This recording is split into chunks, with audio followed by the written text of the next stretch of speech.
The history of African American politics in the U.S.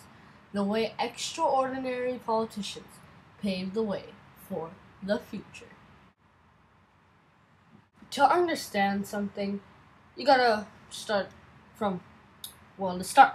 So, I'm now going to explain to you when African Americans began to pursue politics, or not only politics, but began to pursue their dreams of turning into a good nothing to something. So, to start everyone off, the time period of this would probably be after the Civil War, obviously, around 1865, 1870s.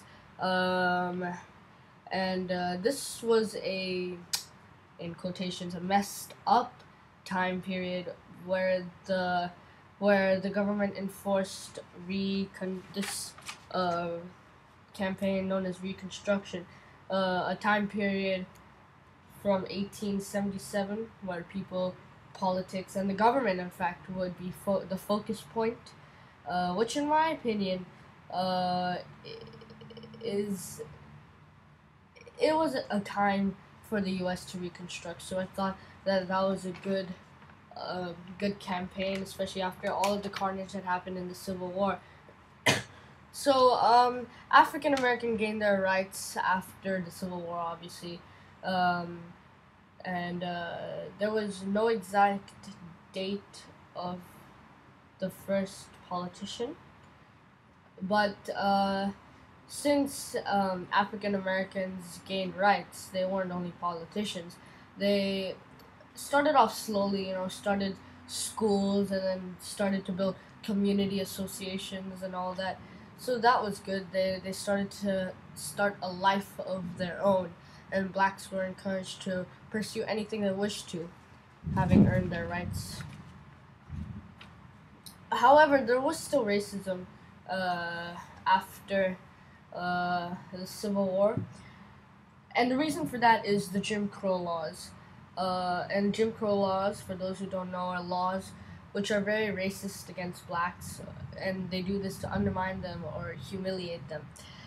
So, for example, a law would be Arkansas passed a law prohibiting black children from attending school with other children. So this gives blacks a very bad name, and it totally, totally undermines them very much. And I have a question for all of you to think about throughout this slideshow or till the next slide. Is even after blacks made somewhat of a name for them, were whites still racist? Or not only whites, were they racist even after the blacks took up high-paying roles or high-paid jobs? And let's move on to the next slide, and this will answer our questions. And the answer to that question is no. Racism was still present in the U.S. even after the Civil Rights Movement and the Civil War was dealt out. And this was because the Jim Crow laws were still present, and this is how they were treated, and very badly treated. And now one of my connections. Well, I can connect this to a modern day campaign called Say No to Racism. And so this is spread around you through football or soccer. And each team holds a Say No to Racism sign before a match. And the purpose of this is to raise awareness to say no to racism.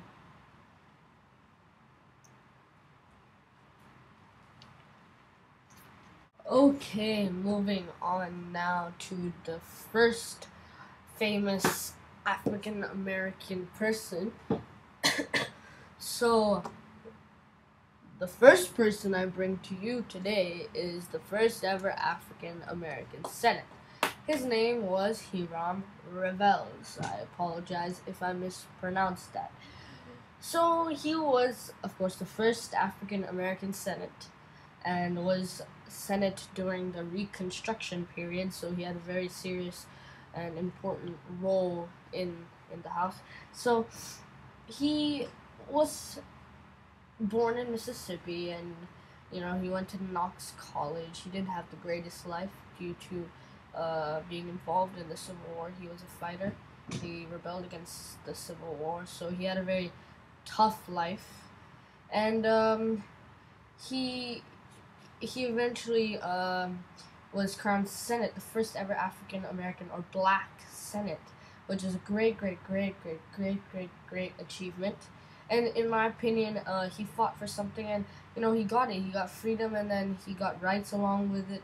Exactly what he fought for in the Civil War. So I really respect him, and he truly deserved his position in the government.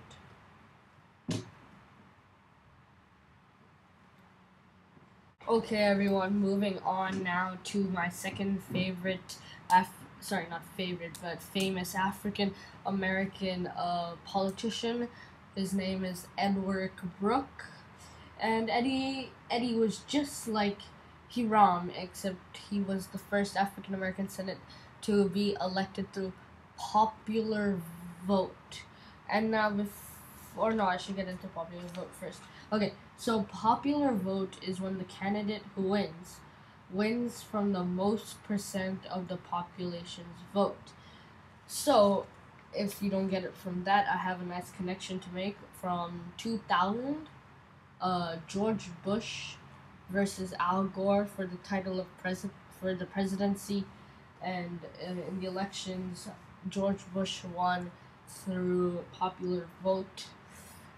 Many think that he bribed or rigged the vote against Al Gore, but that is a good connection to make people understand what popular vote was and what it is. So he was appointed Senate in 1967 to 1969. I repeat, 1967 to 1969.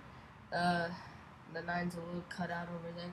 Anyways, and why I chose him, a lot of people must be thinking that he's just another Senate. Well, why I chose him was he was the first to be Senate from popular vote, and it's always good to be first, and that also African American. And I thought he was just a little special. He stood out from any other senator, and he's quite a big historic person and African American politician. So that's why I chose him. Also, why I like him is he served for America in in World War II, and he honored America's name and country, and I really respect him for that. And he was quite a famous person after that, so I was really happy for him. And just a little bit about him: he was born in Washington D.C. and he studied in Howard. And growing up, he didn't have the greatest of lives because remember, this was also around the time period where Martin Luther King started to revolt using nonviolence. So those weren't great times to be African American, but Edward Brooke fought through it, and he was a great Senate. Alright. Now moving on to why was this so important, and before I start, facts are okay, but it's always important to know why is what I'm studying significant to me or to the whole world. So I'm going to explain from an African American's point of view. So why was this whole revolution into politics and into freedom, why was it so important? So the first thing I got was it was a breakthrough for blacks, in quotation marks, and also it was the opportunity for them to stand out. So through a politician, and I'm trying to connect it to politician because that's my topic, but let's broaden it, or let's put it a little bit more in general. Through politician and through high roles and important roles in this country, it would help African Americans in their social stature, and it would give them an opportunity and a breakthrough for them to finally rise from the ground. And so that is why this is so important to many, and it was a very important time period for all African Americans, actually. So let's just salute that fact, or salute that piece of description. Carol Moseley Brown. Now, she was a woman, obviously. I don't have Carol Moseley Braun. Now, moving on to my third politician, and now taking a slightly big leap. This was quite recent. It happened in the last let's see, 2012. So probably the last 15, 16 years. So now this time period was obviously after the women got their freedom to vote and got their freedom, basically. So I just wanted to point that out, and a little bit about Carol Moseley Braun. She was the first African American U.S. senator who was a woman. First African American U.S. senator. That is a great achievement, but being a woman as well, that's like a double whammy. I was really happy to read that, and I thought it was just really nice to honor also women who were also probably more mistreated than men a little bit. A lot of sexism along with racism, and she was senator for quite some time, actually, from 1993 to 1999, and she was very important to all women. Some of her beliefs, she believed in educational bills. She tried to pass out educational laws, which I thought were amazing, and she was for gun control. So she had a big part in the U.S. government, and what really makes me like her is that she ran for Democratic president in 2004, and not many women run. Well, nowadays they do, but in that time period they didn't run, as many women didn't run. So that really shows courage and passion, and I have real respect for this woman. And just to quote down below, in 1992, some people had said the year of the woman, and that just honors Carol even further. She deserves it, definitely. Now moving on.